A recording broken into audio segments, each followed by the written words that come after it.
Hola, ¿cómo están?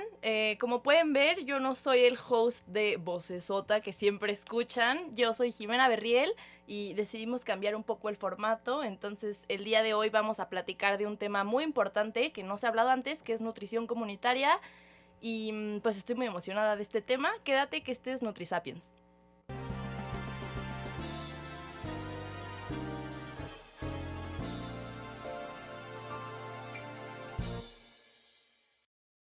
Bueno, el día de hoy tenemos una invitada muy especial. Tenemos a Lili. Lili, ¿cómo estás? Hola, buenas tardes. Bienvenidas, bienvenidos a este espacio de comunicación, de transferencia de emociones, de anécdotas, de palabras, ¿no? Muy interesante este espacio, los felicito por ello. Muchas gracias, Lili, muchas gracias. Hoy vamos a platicar de nutrición comunitaria. Entonces, pues, primero no sé si quieras presentarte un poquito de quién eres, quién es Liliana. Sí, Liliana. bueno, yo soy nutrióloga de formación. Estudié en León, Guanajuato. Allí hice la universidad. Me tardé muchos años haciéndola porque trabajaba y estudiaba y me llevó como una década hacer nutrición.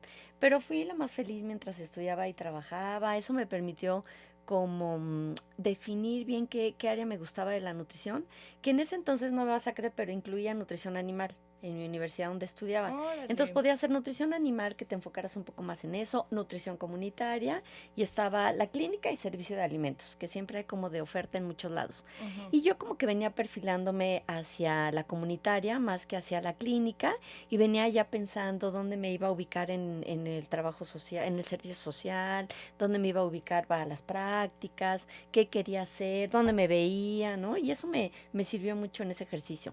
Terminé ahí la licenciatura, hice en efecto mi servicio social en nutrición comunitaria en el Instituto Nacional de Nutrición y Ciencias Médicas, Salvador Subirán, cuando Órale. existía la división de nutrición comunitaria. Ujú, Ahora ya no existe como tal, pero duró más de 35 años ujú. estando ahí vigente, y de ahí fue donde descubrí que realmente mi corazón era comunitario. Y la vida me fue llevando por cosas más clínicas, yo las fui tomando y estudié una maestría en el Instituto Nacional de Salud Pública, una maestría en ciencias con un área de concentración en nutrición, y por supuesto busqué darle un enfoque comunitario, ¿no? Que ahora vamos a platicar de eso. Y después me decidí a hacer el doctorado en nutrición clínica con otro enfoque comunitario. Entonces siempre parecía rara, así como de, pues no, es que es en nutrición clínica. Y yo decía, sí, pero vamos a buscarle, ¿no? El lado comunitario, Ujú, ¿no? ujú. Entonces, eso es lo que hago actualmente. Soy docente universitaria. Escribo poco, me gustaría escribir más, pero este es un momento en el que escribo poco, artículos, reseñas. Me gusta mucho la divulgación de la ciencia en el Ujú. área de nutrición, y atiendo pacientes en mi consultorio. Y de vez en cuando asesoro proyectos, hago cosas ahí como que me piden diseños curriculares, ¿no? Cosas así, pero la docencia es lo que más me gusta, universitaria y de posgrado. Ok, perfecto, Lili. Pues mira, si te gusta la divulgación, estás en el lugar indicado. Yo sé. Y pues qué padre, Lili. Se escucha que estás muy preparada de muchas maneras. O sea, tu maestría, tu doctorado, no sé. Y pues me emociona mucho que platiquemos de todo este tema de nutrición comunitaria. Para todos los que están, no, los que, para lo que todos los que nos estén escuchando, que a lo mejor no saben qué es nutrición comunitaria, ¿cómo nos lo podrías definir tú? Porque siento que muchas veces, yo cuando entré a la carrera nos dijeron nutrición comunitaria, ajá, vamos a ver la nutrición en comunidades. Y yo decía, ¿cómo? Como que asocias mucho nutrición con el consultorio y tu paciente y uno a uno. Entonces, Sí. ¿qué nos puedes platicar de la comunitaria? Fíjate que yo creo que el concepto tendría que transformarse porque hay algo más actualizado que podría ser la nutrición poblacional, que es este tema de cómo trabajo los temas nutricionales con un enfoque más poblacional, grupos poblacionales, grupos etarios específicos en condiciones particulares, pero yo creo que en los últimos años asociamos nutrición comunitaria a un trabajo más rural, que no necesariamente es urbano, ¿no? Ujú. Y hay datos que corroboran un poco como esta visión. La Encuesta Nacional de Salud y Alimentación tiene, por ejemplo, una división cuando publica sus datos entre las áreas urbanas y las rurales. Y ahora acaba de incluir en la de Medio Camino 2023 un concepto que es lo metropolitano. Y entonces, hace cuenta, lo que dijo es segmentó, ¿no? Como por densidad poblacional las áreas donde están los habitantes. Y dijo, poblaciones que tengan menos de 2.500 habitantes van a ser rurales. Las que tengan entre 2,501, pero menos de 100,000 van a ser urbanas. Y las que tengan más de 100,000 van a ser metropolitanas. Y entonces Ok. va a empezar a darnos datos ahora en función de esta aglomeración de personas, porque como comprenderán, tiene que ver con un tema de cómo acercó los recursos, los servicios, los bienes, la comida, ¿no? Qué vías de acceso, de comunicación. Y entonces vamos a empezar a ver un poco este mosaico de cómo está México respecto a esto, y nos vamos a sorprender porque hay un chorro de localidades de menos de 2,500 habitantes, ¿no? El 65% de la población probablemente vive en las zonas urbanas, pero el resto vive en las zonas rurales de México. Entonces tenemos estados que tienen poquitas zonas rurales y estados que tienen muchísimos. Oaxaca, por ejemplo, es el estado que más municipios tiene, y sus municipios tienen un chorro de localidades que podrían ser rancherías, así de, ¿cómo que 15 familias son una localidad? Pues sí, pues allí es donde nacieron, ahí crecieron y ahí se quieren quedar, Ujú. ¿no? Entonces también ese es como válido. Entonces un poco creo que la nutrición comunitaria tendría que tener este enfoque hacia lo poblacional, y entonces ya distinguiendo, a ver, ¿y de qué tipo de población estoy hablando? Ujú. ¿Es rural, es urbana, es metropolitana? Y eso puede darnos una idea de lo que implicaría trabajar la nutrición comunitaria. Ok, sí, 100%. Entonces justo estamos hablando de que se tendrían que hacer como divisiones dentro de estas comunidades, ¿no? Como dependiendo del tamaño, y vamos a hablar pues justo de la nutrición de estas comunidades y Ajá, que pues ajá. normalmente se asocia con comunidades rurales. Sí, sí. ¿Qué nos puedes platicar tú de que hayas trabajado dentro del campo de la nutrición comunitaria? ¿Cuál ha sido tu experiencia dentro de la nutrición comunitaria? Ay, ha sido hermosa. Yo sigo haciendo nutrición comunitaria y busco los espacios. Como tengo claridad de qué es lo que puedo aportar, ¿no? Y cómo.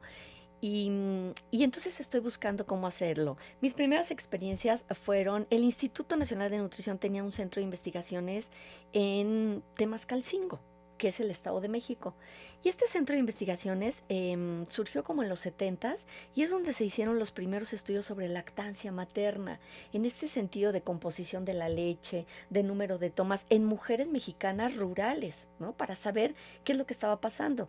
¿Producen toda la misma cantidad de leche? ¿En qué momento lo dan? O sea, estas primeras investigaciones surgieron en este centro del Instituto Nacional de Nutrición, y ahí me tocó hacer mi servicio social. Y entonces, es que eso es lo que yo creo que marcó mi trabajo. El doctor Adolfo Chávez ha sido mi mentor académico desde que hice este servicio social. Y él era director de la División de Nutrición de Comunidad cuando me acerqué a esta área. Y lo primero que me preguntó es, ¿has estado en una comunidad viviendo rural? Dije, no, nunca. Me dijo, bueno, lo primero es, ¿te puedes ir y te quieres ir? Dije, por supuesto que sí me voy a vivir a una comunidad rural. Me dijo, bueno, eso es lo primero. Lo segundo es que estés ahí de tiempo completo, viviendo. Y lo tercero es, ¿sabes investigar? No, doctor, acabo de egresar. Ah, está bien. Entonces te voy a enseñar a investigar. Y realmente me enseñó a investigar. Y entonces, por increíble que suene, hicimos una investigación clínica en el área rural. Y eso es lo que me permitió pensar a partir de ese momento en esta posibilidad de cómo lo clínico se puede convertir en rural comunitario. No necesariamente está asociado al espacio del consultorio, del hospital o del médico que te atiende, y la nutrióloga, la enfermera y la trabajadora social, Ujú. ¿no? Sino cómo llevar este concepto de nutrición y alimentación a espacios que no son estrictamente clínicos, ¿no? Ujú. Entrecomillados. Sí, que no es ¿Sí? como lo convencional, ¿no? Lo que No siempre es lo pensamos de que hay el convencional. consultorio, el Estamos nutriólogo. súper acostumbrados a eso, pero nadie lo entendemos hasta que lo vives. Entonces esa primera experiencia fue poner el pie en esta combinación de cómo lo clínico se puede llevar a lo comunitario, y que lo comunitario puede ser rural también, ¿no?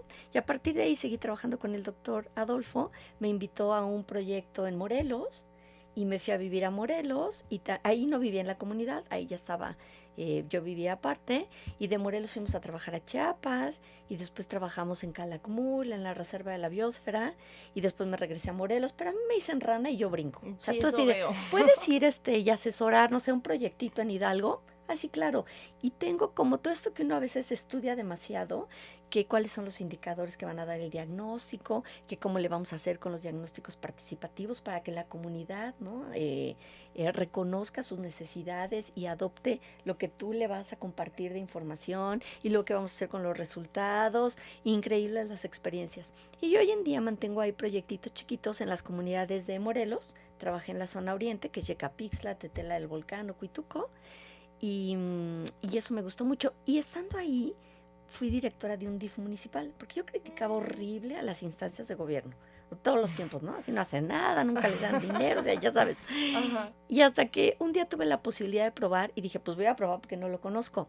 Es un trabajo que amé, hubiera pagado por ese trabajo. Y me pagaban. ¿A poco? Yo fascinada, me levantaba, duré 3 años, no quise durar más tiempo porque muchos de esos trabajos tienen también un fin político de pronto. Entonces no es una idea que me encantara, pero el tiempo que 3 años trabajé, es un rato. y fui la directora de ese micro Winnie DIF municipal, ahí la pasé súper bien, hice un chorro de cosas de salud, de nutrición, de alimentación y de otras áreas que también abarcan estos DIF municipales. Entonces, por ahí empecé y ahí sigo todavía un poquito.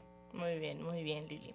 Y dentro de estas experiencias que has tenido, ¿tú cuál me podrías decir que ha sido como hoy en día como el mayor reto de la nutrición comunitaria? ¿Con qué obstáculos te has enfrentado?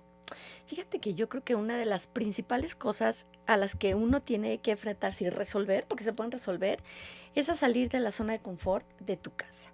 O sea, el trabajo comunitario implica irte a dormir quién sabe a dónde, con quién también a veces, ¿no? Pero más bien es quién sabe a dónde, la cama no es tu cama, tu almohada no es tu almohada, no está tu cocina, no está tu baño ahí.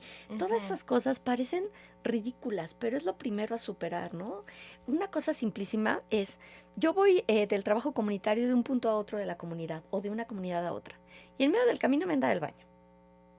¿Qué? ¿Me espero a llegar a la comunidad, a una letrina o al campo o donde haga la gente? ¿O me bajo ahí y busco dónde hacer? ¿Ves? Resolver eso. O sea, es muy simple. Entonces, entre más rápido lo vas resolviendo y te vas adaptando a lo que implica el trabajo comunitario, más gozoso va siendo. Porque una vez que resuelves, que eres capaz de pararte en cualquier lugar y buscar así un arbusto y hacer pis y seguir, ya vas resolviendo otras cosas, ¿no? Desde eso hasta la interacción con las personas, la humildad frente a las cosas que ellos te comparten de todo corazón, ¿no? Lo que tú te conmueve y ves y te sientes afortunada de lo que tienes y de lo que esta gente no puede tener desafortunada. Bueno, es toda una experiencia. Entonces los retos yo creo que primero son estos y de ahí para adelante, ¿no? ¿Qué voy incorporando? ¿Cómo voy trabajando con la gente? ¿Qué lenguaje voy utilizando? ¿Cómo les transmito la información? ¿Qué herramientas didácticas? ¿No? Entonces, pareciera que un poco lo que uno aprendió en la escuela no sirve para nada cuando está en el trabajo comunitario, pero no es así. Siempre hay algo en la memoria y en un huequito que te dice, acuérdate que viste esto en esta clase y esto funcionó para esto y una maestra te dijo esta cosa. Entonces, sí se puede hacer como esa parte, ¿no? Entonces, está lleno de retos de ese tipo. Ok. Y dentro como de las comunidades, o sea, en la parte de, por ejemplo, nosotros en clase hemos visto que la nutrición comunitaria es mucho educación nutricional. Entonces, ¿has tenido retos como en esa parte? Como, o sea, justo lo que me estabas platicando del lenguaje o del material didáctico, ¿has tenido como retos en algo de ahí? Sí, fíjate que uno de los principales, ya no pasa, pero es la lengua indígena. Cuando trabajamos en Chiapas necesitábamos un traductor o traductora, porque Órale. no hablan español, la mayoría de las mamás, y bueno, no por eso no vas a dejar de darles como un taller, ¿no? Entonces yo pensaba, o sea, no hablan, ni siquiera saben leer ni escribir, o sea, ¿cómo trabajamos esto? Y entonces te lleva a ser creativo cuando te gusta esta parte. Entonces dices, a ver, ¿cómo podemos hacer para que la jarra del buen beber la puedan ubicar, ¿no? Porque no sé si sabes, pero Chiapas es de los estados con mayor consumo de refresco en México. Lo es hace décadas, ¿no? Porque, pues bueno, se han encargado de que el refresco sí esté disponible. Las proteínas de la leche a lo mejor no, pero las calorías del azúcar, claro que sí. Entonces llega a todos los recónditos lugares un refresco y el consumo es altísimo. Entonces, imagínate en la jarra del buen beber dónde está ubicado el refresco. O sea, prácticamente es no refresco. Pero el tema es, ¿y de qué agua van a beber? O sea, si la calidad de su agua es pésima, y entonces entras así como en este dilema, sí, pero un niño menor de 5 años no puede beber refresco. Bueno, ¿por qué le damos? Bueno, pero ¿cuál es el agua? ¿Se puede hervir? ¿Se puede hacer té? ¿Cuáles son las hojitas para hacer té? O sea, implica cosas que uno no ha estudiado ni imagina que va a necesitar resolver. Pero yo creo que una de las características que tiene alguien que llegamos a un nivel universitario es una perspectiva frente a la solución de cosas. Tú tienes muchos más elementos para resolver cosas que la señora de la comunidad, sin duda. Entonces algo se te tiene que ocurrir, ¿no? Y si van más cabezas, mejor. 5 piensan mejor que una. Entonces estas lluvias de ideas de qué hacemos, cómo resolvemos, y no importa que ella sea enfermera y que aquel sea profesor y que tú seas nutrióloga, ¿no? Como esta interdisciplinaridad también favorece mucho los procesos comunitarios para resolver cosas muy puntuales, ¿no? Yo me acuerdo que en una comunidad fuimos y los niños estaban llenos de piojos así mal, ¿no? Y entonces mis alumnas, porque yo vi unas alumnas así súper en pánico, entonces dije, a ver, vamos a conseguir unos peines para ayudarlos y vamos a conseguir unos shampoos, que eso es lo que se hace. Ujú. Y entonces como en el sondeo, obviamente nadie podía pagar un shampoo para piojitos, menos, o sea, un peine, ni lo vendían ahí, porque estábamos como a 45 kilómetros, no, perdóname, minutos de San Cristóbal de las Casas. Tampoco no era el fin del mundo, o sea, era ahí nomás, ¿no? Entonces fui con mis alumnas, compramos cepillitos, pregunté si todo el mundo sabía usarlo, cómo se hacía. Y una, se me van a pegar los piojos. Pues sí, pero te vas a lavar la cabeza con el shampoo y el piojo se va a morir. ¿Sí entiendes que es algo letal para un piojito?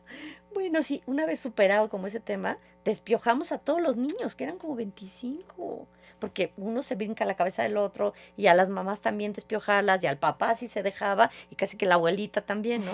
Entonces en el programa estaba campaña de despiojeamiento de niños. Pues no, pero lo tienes que hacer o cómo, ¿no? Te haces la oxisa, si no quiero ver. Es una necesidad sentida. Entonces hay retos de todo tipo. Ok, ok. Y justo en esta parte como de educación nutricional o de enseñarle como cosas a estas comunidades, ¿cuáles estrategias has visto que funcionan? O sea, por ejemplo, no sé si funcione justo como el material didáctico que mencionabas al principio, o como qué recursos, no sé, más visuales a lo mejor, o qué recursos te han funcionado en la parte de educación Sin nutricional. duda los visuales, ¿no? Porque esta parte de echar rollo, o sea, es impensable un PowerPoint, o sea, no se puede, es como dónde se pone un cañón, o sea, no es como en la clase que Ujú. uno expone, ¿no? Cosas. No, aquí tienes que echar mano como de toda esta creatividad que todos tenemos y que va desde cómo podemos dibujar, usar plastilina, usar lodo, traer sus propios alimentos. Hay materiales didácticos muy buenos que pueden apoyar. Por ejemplo, hay un material didáctico que tiene el plato del buen comer impreso como en una tela de fieltro, ya impreso, y tiene como con clips, cómo puedes tú pegar réplicas de alimentos de tamaño real, ¿no? Fotos de tamaño real. Entonces, esto se puede adaptar a estas necesidades comunitarias, a las 5 o 6 o 10 tipos de alimentos que tengan y poder trabajar con ello. Otro es que lleven los participantes sus propios recursos, o sea, que lleven sus propios tamaños de tazas, sus propios platos donde comen, los propios alimentos que cocinan, que platiquen las recetas. Sin duda, lo didáctico y el intercambio de ideas va a ser lo mejor, ¿no? Siempre más que echar rollos y más. El Ujú. juego les gusta mucho, por ejemplo, a las mamás jóvenes, ¿no? En el área comunitaria. Entonces, si tienes un súper presupuesto para tener material didáctico, el que soñaste, pues cómpratelo y llévalo, ¿no? Ya aún estando en la comunidad, vas a ver cómo el mismo material didáctico no funciona para un grupo de señoras o de mamás o de niños y en otro, ¿no? Y Ujú. es, ¿por qué en este sí funcionó y no? Pues porque tienen características distintas, que es una de las cosas que uno tiene que reconocer cuando trabaja con grupos. Son diferentes, no solo los alumnos, ¿no? Sino los grupos con los que se hace educación alimentaria y nutricional. Son distintos los abuelitos que los adultos, que las mujeres adolescentes, que las mamás, ¿no? Que las señoras, que los señores, son dificilísimos, ¿no? Pero yo creo que siempre el juego, el material didáctico y la creatividad deben de estar ahí presentes. Como que en la nutrición comunitaria necesitas mucha creatividad, ¿no? Mucha creatividad y como mucha adaptación. Sí, y algo que es fundamental es invitar al otro a participar, ¿no? O sea, como quitarse esta idea, les voy a decir, les voy a dar, Ujú. Que se les voy a, involucre. claro, entre más se involucren mejor. A ver, vamos a dibujar todos una jarra del buen beber, ¿no? Y les das los gises, las cartulinas, les muestras cómo es la figura. No, pues yo no sé dibujar. No, bueno, pero que le ayude Juanita y bla, bla, bla, bla, bla. Y entonces, como relajar esta parte es lo que mejor funciona. Y tiene que ver con tu actitud también. Sabes que hace muchos años yo trabajé con una chica que había sido mención honorífica en su universidad, o sea, había sido el mejor promedio. Y cuando hicimos trabajo comunitario juntas, tenía una manera de hablar golpeada. Mm. Y ella no quería ser golpeada, pero su personalidad era así, golpeada, o sea, de que hablara golpeado, Ajá. ¿no? No El golpeadora, sino lenguaje. su lenguaje era como duro. Ujú. Su tono de voz era Ujú. como, Como, como como frío, ¿no? Como... exactamente. Y entonces ella quería hacerles exámenes a las señoras. Entonces, o sea, no de ninguna Sentían que era absoluta manera. castigo. No solo eso. O sea, las señoras me decían, nos ponemos nerviosas nada más de que nos hable. Entonces se tuvo que ir del trabajo comunitario porque realmente no encontraba empatía, ni ella con las señoras, ni las señoras con ellas. Trabajábamos con mamás de menores de 5 años. Entonces yo que tengo otro modo de comunicarme, ¿no? Otra actitud, las señoras me decían a mí, oiga, no, denos usted esa información porque nos ponemos nerviosos con la otra nutrióloga, nerviosas, no sabemos pensar, porque aparte preguntaba así como si fuera profesora, me decía, a ver usted dígame tal cosa. Entonces eso también es súper importante, como si fuera una clase, ¿no? Eso también es como súper importante, la actitud con la que vas a trabajar con grupos comunitarios, sean urbanos, rurales, de escuela o de centro de salud o de la comunidad misma, ¿no? Sí, pues justo es como lo que decías al principio, ¿no? O sea, la nutrición comunitaria no es para todos. O sea, a lo mejor tú dices, no, pues no es lo mío, yo voy a estar en investigación. O sea, si no... Se necesitan como características muy específicas que a lo mejor no todos los nutriólogos van a tener. Sin embargo, yo creo que todos deberían de probarlo, ¿no? Es decir, hacer un juicio a priori de, no, a mí no me va a salir bien. No, tienes que probar porque no sabes qué habilidades y qué cualidades tuyas van a surgir en el momento en que se necesite. Entonces, si alguien me dice, no, a mí no me gusta, pero nunca he ido a dar un taller, ¿no? De, no sé, de frutas y verduras en una zona rural, o sea, ya no digas Chiapas, aquí cuando quieras vamos a Morelos, o quien quiera ir vamos a Morelos, que no es tan rural, o aquí en Coajimalpa, en Xochimilco, ¿no? Como ese tipo de población, si no ha probado esas mieles, no puede, ¿no? Conocer. Yo, la mayoría de las personas que he invitado a conocerlo, se han quedado encantadas y me han dicho, es increíble el trabajo comunitario. Y la vida las va llevando por otra cosa, ¿ves? Pero ya resolvieron esta parte de, no es que le tenga tirria, no es que está lejos, no es que no me gusta, es, tengo otras circunstancias y hago otra cosa, pero sé que podría hacerlo del trabajo comunitario. Yo pienso que hay que rescatarlo, porque hace muchísima falta que haya nutriólogas en áreas alejadas o marginadas, vulnerables, ¿no? Sí se necesita. Ok. Sí. Pues sí, estoy de acuerdo, estoy de acuerdo. Y es como justo lo que decíamos al principio, como que es algo que se deja mucho de lado, como que como nutriólogo dices, no, pues nutrición clínica, mi consultorio, entonces sí, concuerdo y hay contigo, escuelas Lili. que tienen este enfoque nada más, ¿eh? Y así lo dicen a sus alumnos en formación. Aquí toda la parte es clínica. Y bueno, el alumno no tiene idea de lo que significa ni lo comunitario ni lo poblacional, entonces también no le va a parecer así como, bueno, está bien, pues si me dijeron, ¿no? Pero ve los posgrados, por ejemplo, que tenemos, ¿no? Tienen mucho este enfoque clínico. El Instituto Nacional de Salud Pública tiene una maestría en salud pública que a las nutriólogas y los nutriólogos les va requete bien, porque hay mucho por hacer en términos de educación, en alimentación y nutrición. Entonces les va súper bien en este posgrado, ¿no? Pues sí, siento que sí hay que recuperar mucho esa rama, como que está un poco olvidada. Sí, sin duda, sin duda. Y yéndonos un poquito más a fondo, tú tienes una empresa, Lili, tú tienes una empresa de captación de agua. Sí. ¿Qué nos puedes platicar al respecto? ¿Y cuál es como su relación con la nutrición comunitaria?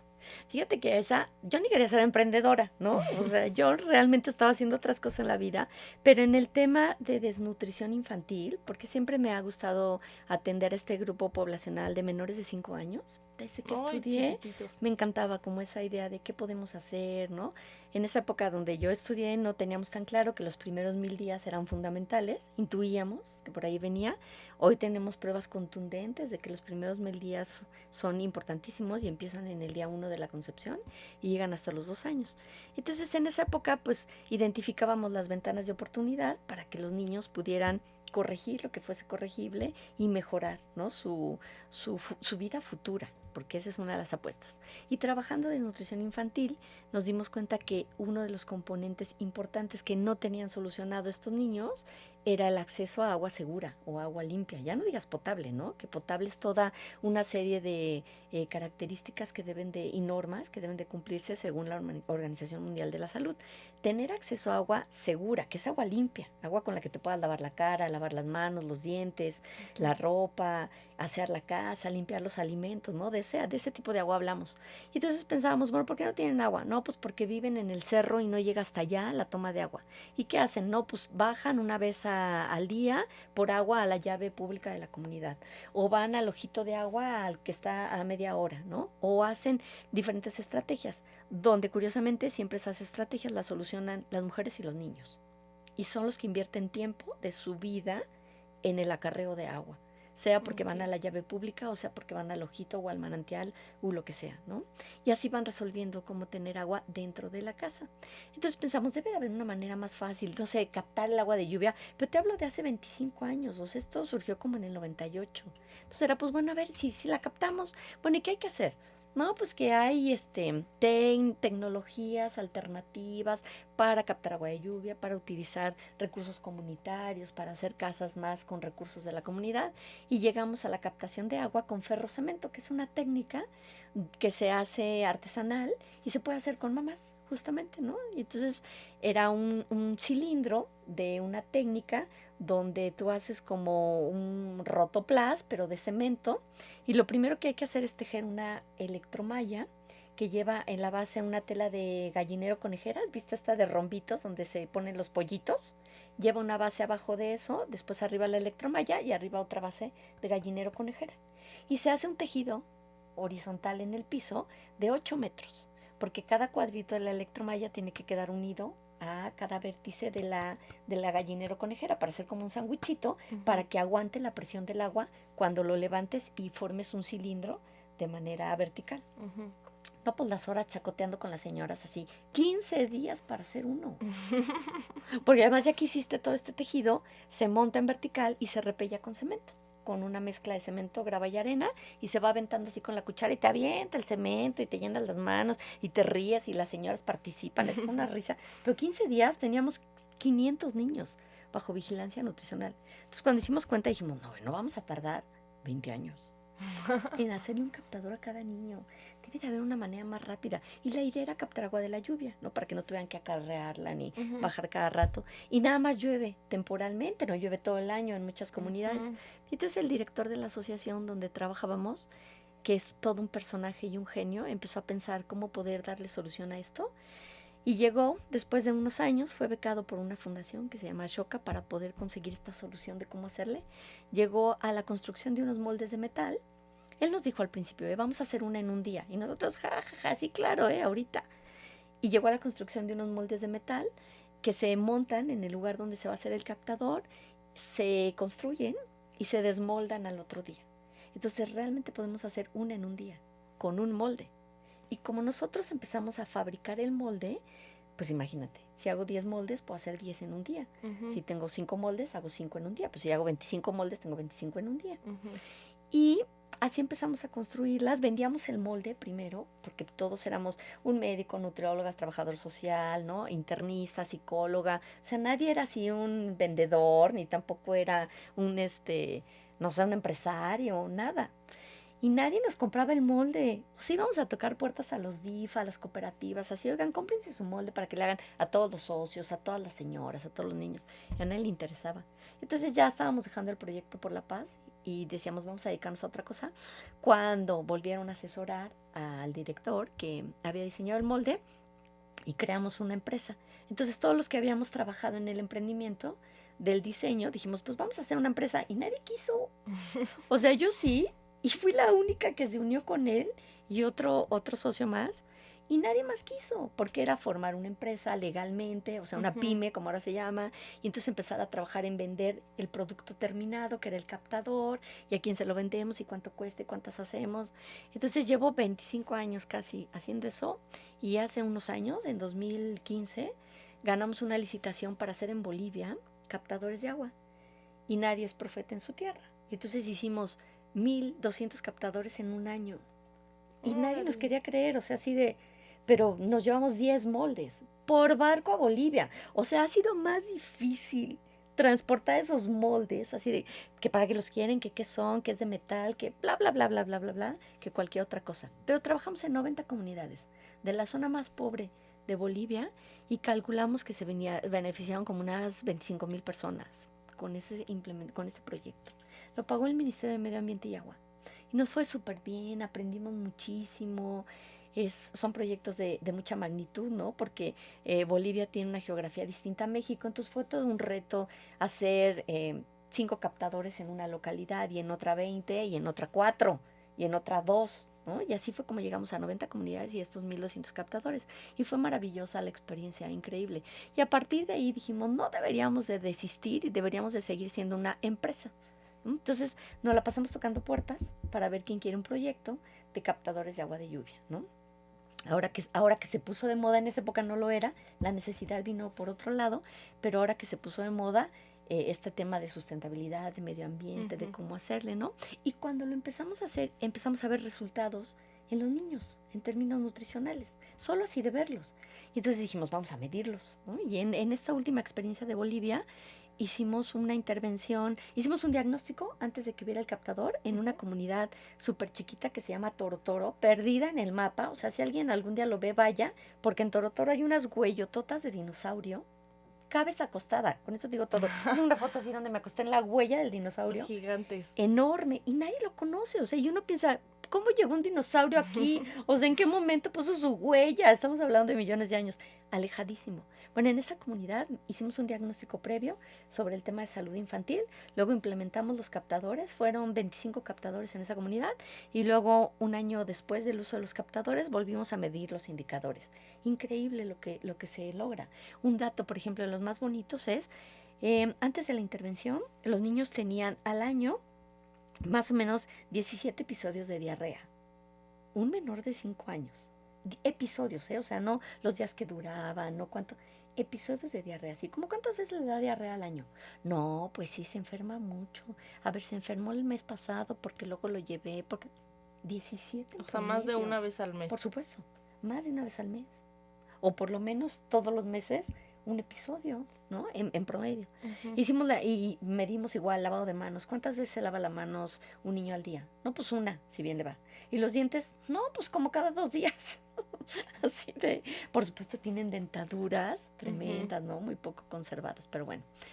Y cuando hicimos la intervención y volvimos a medir estas 3 cosas, nos dimos cuenta que los episodios se redujeron 75%. O sea, había 4 o 5 episodios por año. El lavado de manos aumentó al doble. Se lavaban 2 veces o más las manos. Los dientes se los cepillaban todos los días. Entonces son cosas que contribuyen a tu buen estado de salud en general. Imagínate en lo particular en la alimentación. Tienes agua para lavar utensilios, para lavar frutas, verduras, hojas, ¿no? Carne, lo que prepares. Y esto hace la diferencia entre un niño que puede crecer sin estar enfermo siempre y uno que se va enfermando todo el tiempo, ¿no? Y a cada rato. Y en menores de 5 años, esto es importante para su crecimiento y desarrollo. ¿No? Siento que es algo que muchas veces damos por sentado, ¿no? O sea, justamente como vivimos en áreas muchísimo más grandes, en comunidades muchísimo más grandes, pues nunca nos detenemos a pensar como, ay, pues el agua que tengo es segura, Tan porque ya simple como sabes el que es agua. segura. Entonces, está cañón como darte cuenta que estas comunidades es algo que no tienen seguro, la manera en la que puede impactar su estado nutricio, su salud en general, pero ahorita específicamente hablando de su estado nutricio, es impresionante, ¿no? Sí, sí, sí. Y eso que utilizamos este indicador muy sensible que son los niños, tiene efectos en cualquier edad, en un abuelito, en una señora, en una persona adulta, en alguien que vive con diabetes, ¿no? En alguien de cualquier edad y condición, tiene un impacto positivo tener agua limpia y segura. Este captador es agua de lluvia, ¿no? Entonces tiene una técnica, no es así que ya llovió y ya abro la tapita y se cae y me la bebo. No, por supuesto que no, ¿verdad? Tiene todo un tallercito de mantenimiento que implica limpiar los techos para que no caigan con microbios como caca de pajarito, ¿no? O que no caiga con hojas o con hierbitas o con este tipo de cosas. Se dan como estos talleres. Pero una vez funcionando y limpio el captador, el agua permanece sin hongos, sin algas, sin bacterias por muchos meses. Y esa es un poco la apuesta, ¿no? Que tengas agua limpia. ¿La quieres beber? Bueno, hay que hacer otra cosa. Hervirla, clorarla, filtrarla, ¿no? Y, por ejemplo, había algunas comunidades en Bolivia que la bebían así nada más de abrir la llave. Entonces le dijimos al Ministerio de Medio Ambiente, oigan, hay que dar un taller o algo porque la beben así como cruda, por así decirlo. No, no importa, no les importa, la pueden beber. Entonces dijimos, esta gente ni sabe. Vamos a dar un taller de cloración de agua, que era lo más fácil para esa zona, para ese momento. Y regalamos bidones de 20 litros, dimos el dosificador en cucharadita y dimos el cloro. Entonces, no tengo duda que también ese tipo de intervención tuvo un impacto sobre la salud, ¿no? Tomar agua clorada, bueno, libre de bacterias o del manejo de las mismas, aunque estaría segura que se puede tomar la de lluvia, no tiene la calidad de potable. Entonces también ese es otro tema que habría que trabajar. Y se trabaja ahí cuando se hace el captador. Pues hay como muchas alternativas, ¿no? O sea, como que justo ahorita escuchando lo que me estabas platicando de que no, pues el agua clorada, como que para este tipo de comunidades siento que hay como muchas alternativas, como justo la parte de los filtros, el agua clorada, Hervirla también puede ser una hervir el opción, ¿no? agua. Ujú, Depende, sí. Sí, la idea es que la tomen lo más seguro posible, ujú. ¿no? Pero si vieras las aguas que toman de los riachuelos y de los pocitos y de los ojos de agua, ay, te vas para atrás, así te quieres desmayar de la calidad del agua. Dices, no, lo que le hagan está bien, o sea, filtrarla, hervirla es lo más rápido y fácil, pero lo que le hagan está bien para dársela a un niño, ¿no? Ujú. Sí. Sí, está cañón. Como que nunca te detienes a pensar en eso. No, pocas veces.